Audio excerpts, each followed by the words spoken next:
Hi there, this is Reply to Shogo and Seki Sensei. Thank you very much for your very interesting video about European Longsword. My name is David Rawlings. I'm the founder of the London Longsword Academy. My name used to be on the synthetic that you are actually using to train with. So there's a few things that I would like to mention. I'm very deliberately wearing one of my school's hoodies, and the reason for this is that most of us within HEMA, before we started having professional equipment made, started off wearing things like hoodies and jeans and this kind of thing. And these have little openings of fabric which are quite easy for your sword to snare on. And yeah, absolutely, we very often did stick our cross guards in these things. But it's really a case of familiarity with the weapon. So after a while, you get used to its limitations, you get used to its rotations, and you get more used to not putting it into things that you don't want to, and hopefully into the person that you want to. So yes, it absolutely did happen. We used to stick this. A few things that can make a difference though is it's very tempting to think of the European sword being held edge aligned towards the cutting knuckles, but it's not always done so. Very often if you look in some German material, if you look in Achille Marozzo, a lot of the guards are held with the thumb apparently on the flat of the sword. And this really changes the alignment. So as you can see here, I'm not turning the cross guard into myself. This is now aligned top to bottom. And it only really starts turning as it comes forwards in towards the opponent. So this makes it much less likely that you're going to snare your clothing when you use it. I have no idea if this is the reason they did it, but it's a thing. This again aligns the crossguard left to right, and really when we're talking about how the crossguard is used, it's much more useful, as it is when we're talking about cuts, to look at all of our grips and holdings of the sword as being utilitarian. So that we will sometimes hold the sword like this, but if I want to hit with the long edge, I'll just turn it in. If I want to continue to the back edge, I'll just turn it in to where it needs to go. So our grip on the sword is varied according to our need. Now, the next thing I would mention is you immediately grasp the utility in striking with the flat of the sword. And striking with the flat, or even striking to the flat of the opponent, is very, very, very common.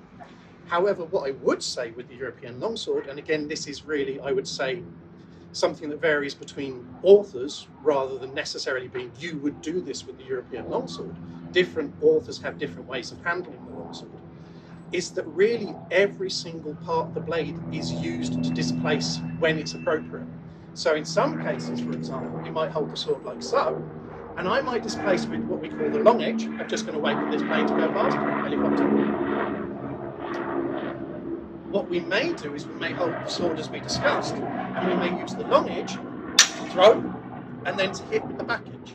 Now, one of the advantages of doing this is that if we feel the opponent is striking back up, returning their blade back towards our head, this structure is then imposing itself on the opponent's return structure of their blow, so that when they flick up, rather than doing something like so, which may allow the blade to fling back into our head, this structure actually covers ourselves. And then you saw another displacing into kinetic, almost Newtonian displacement of the sword with the flat there, which very similar to what you were saying, is we can send the blade to one side before cutting again, in this case with the back edge, but we could turn to cut with the long edge. So obviously we can do exactly the same thing with the flats. We can do the same thing with the outside flat.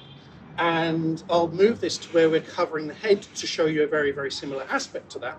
But yes, you can use both the long edge, you can use the flats on both sides, and you can also, when it's prudent, use the back edge to do the same thing.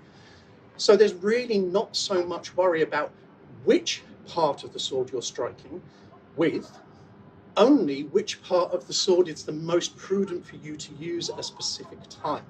And that might vary according to the configuration of your blades. So if I'm here and I find myself like so, it might be more prudent for me to strike with the back edge backwards. But this very much depends on the alignments of our blades relative to each other. So, what else? I'd like to talk a little bit of the idea of displacing the blade to one side with this kind of rotational movement. And this again is something that is very, very doable. And I would suggest that when we're doing this with the European longsword, perhaps we're not so worried about which edge we do it. But after a period of time, certainly there's no problem with that displacement passing through this barrier in order to strike whatsoever. because we're not worrying about where the rotation is taking us so much, we put the shield in, we roll, and then we cut accordingly. So again, these actions I would suggest are not better with a curved sword, not better with a straight sword, but they are more easy to do when you have more experience with that blade. So it's just a matter of time and how long you spend with that particular blade in your own training.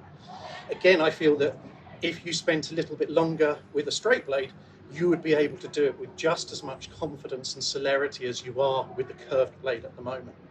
So there's not much really to add to that, I don't think, other than maybe, again, another example of where we may displace with the flat of our sword, but also we could do it with the long edge of our sword or the back edge of our sword. Okay, so long edge and back edge, basically, the long edge is the one which usually you would align, so we'd associate that with curved edge on a katana. The back edge or the short edge is really what we'd associate with the inner curve, the concave curve. Okay, so when we're here, for example, again, we can use the flat, and the flat is slightly more efficient in this context to displace swords. And again, either strike with our back edge or with our long edge, really depends. One thing that is very, very common when you're doing a lot of these strikes, so if I wanted to strike down simply with the long edge here, is that we will move ourselves to one side when we do this. And the reason fundamentally that we do this is if I do this and I strike your sword down with the long edge, is it opens space for you to move very, very easily around to strike me on this side. Whereas if I move to this side, you have to go under the entire length of the sword before you can do the thing. So very often we're making our strikes more advantageous to ourselves. And again, this is really referenced to when we're throwing swords aside and this kind of thing, or throwing the sword down. We're making the position more advantageous to ourselves by either moving into the blow as we make it or moving away from it so that our opponent has to travel the length of our blade to get to us. So there's an awful lot that we can unpack, and it's really one of these things that requires experience, and it requires conversation, and it requires going through different manuals and talking to each other about how different authors approach different things. But hopefully this gives you a little bit of an insight into how the structure of this is sometimes held differently and how that makes things easier to do with this structure. Grip, as I say, is purely utilitarian. You change it to do the thing that you want. You want to do a back edge, you release your grip, you make it more relaxed, you hold it a little bit more in the backhand. You want to do a long edge blow, very, very simple. You want to do a long edge vertical blow with your palm through like so, then you change your grip again. All grips are utilitarian, and again here, all grips are utilitarian for blocking as well.